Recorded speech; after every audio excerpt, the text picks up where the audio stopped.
नमस्कार, आप देख रहे हैं TN24 न्यूज और मैं हूं आपका संवाददाता। दादरा नगर हवेली की राजनीति में आज बड़ा उलटफेर हुआ है। कांग्रेस पार्टी ने एक ऐतिहासिक निर्णय लेते हुए महेश शर्मा को प्रदेश अध्यक्ष पद से हटाकर प्रभु टोकिया को नया प्रदेश अध्यक्ष नियुक्त किया है।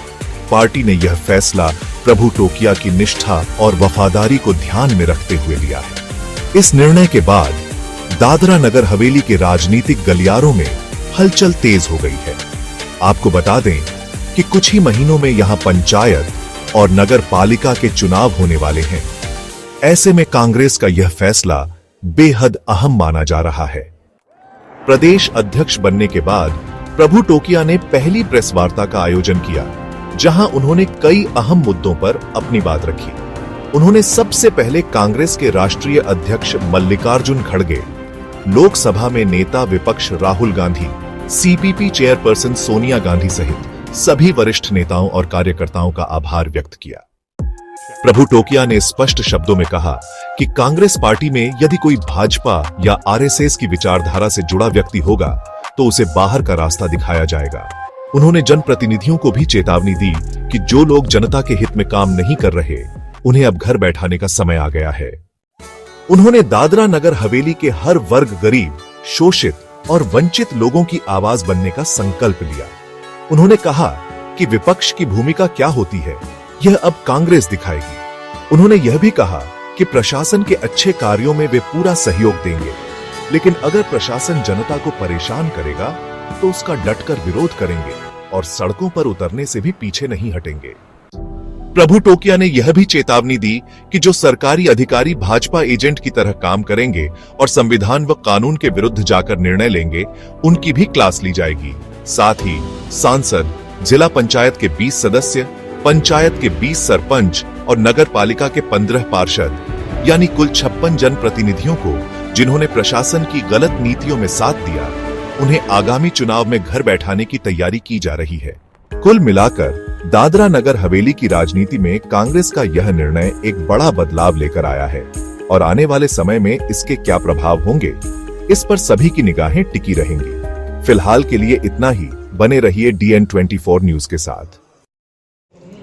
बिल्कुल आने वाले समय में दादरा नगर हवेली में जो जनता की एक जो आवाज करने के लिए एक जनप्रतिनिधियों को चुना जाता है, लेकिन जनता से वोट लेकर जिस तरह से जनता को धोखा देकर इधर से उधर, उधर से इधर करके जो जनता जो हमारी आज परेशान हो रही है पूरे प्रदेश में, तो उसी चीज को लेकर हम लोग यहाँ पर पूरे दादरा नगर हवेली में, जैसे मैंने कहा पूर्व में कि ये लोग 56 लोग हैं जो पूरे दादरा नगर हवेली का जो सत्यानाश हो रहा है, जो गलत होते हुए भी सबको पता है कि प्रशासन के कुछ ऐसी जो नीतियां हैं वो गलत है, बावजूद प्रशासन के हाँ में हाँ मिलाकर जो काम कर रहे हैं।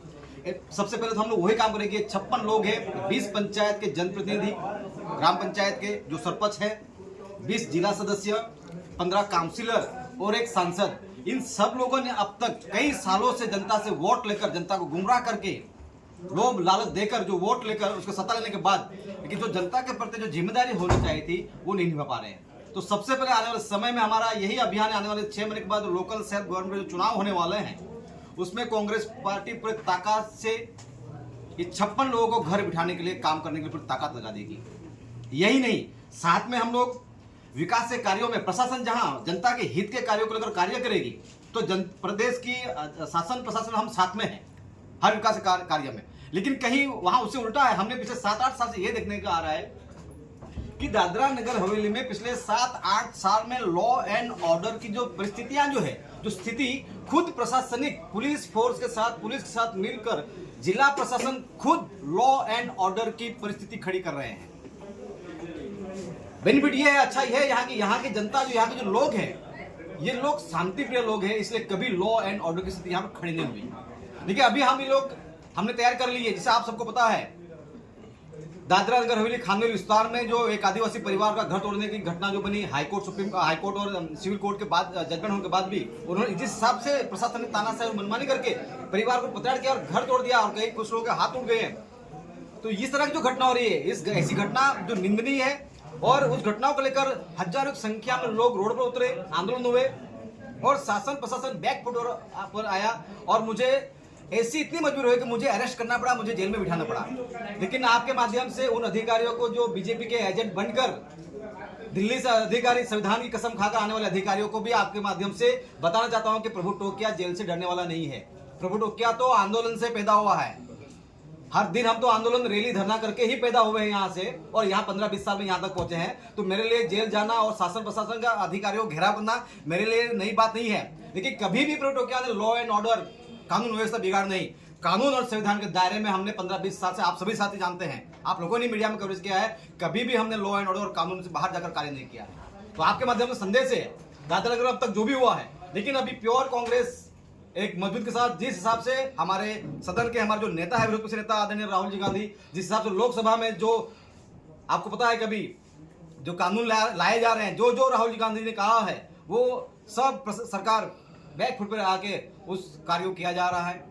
तो लोकसभा में वो जो कार्य कर रहे हैं, बिल्कुल विपक्ष क्या होता है, भाजपा के एजेंट बनकर जो अधिकारी काम कर रहे हैं, उनको एहसास करेंगे कि क्या विपक्ष होता है और विपक्ष कब सरकार में आएगा, और जब सरकार में आएगा विपक्ष तो इनकी हालत हम क्या करेंगे, उनको समझना चाहिए।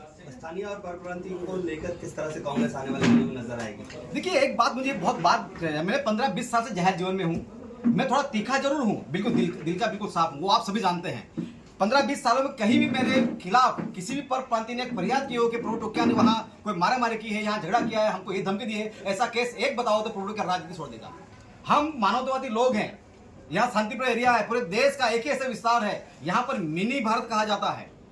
और पूरे देश में आपको बताओ कि दादरा नगर हवेली में कांग्रेस के कार्यकाल में हजारों औद्योगिक इकाइयां आई और पूरे देश से लोग यहाँ पर नौकरी, धंधा, व्यवसाय करने के लिए आए हैं। और मुझे आपके चैनलों के माध्यम से बताना चाहिए कि जो साथी कांग्रेस के कार्यकाल में जो औद्योगिक इकाइयां बनी है, आप किसका विरोध कर रहे हैं?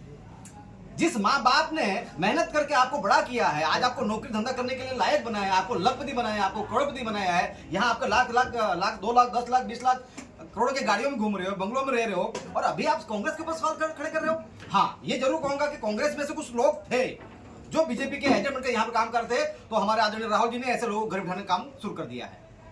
आने वाले समय में प्रभु भाई किस प्रकार से कांग्रेस लोगों के बीच जाएगी और किस प्रकार से अपनी कमेटी को मजबूत करेगी, अपना एक नया टीम बनाएगी और किस प्रकार से चुनाव में अपना कांग्रेस यहाँ पर पदाधिकारी बांटने काम नहीं करेगी, कांग्रेस यहाँ पर लड़ने वाले सैनिक पैदा करेगी और आला कमान का जो भी आदेश होगा उनके दिशा निर्देश में हम लोग कार्य करेंगे। आभार। पहले लड़े थे गोरों से, हम लड़ेंगे चोरों से। पहले लड़े थे गोरों से, हम लड़ेंगे चोरों से। कांग्रेस पार्टी जिंदाबाद।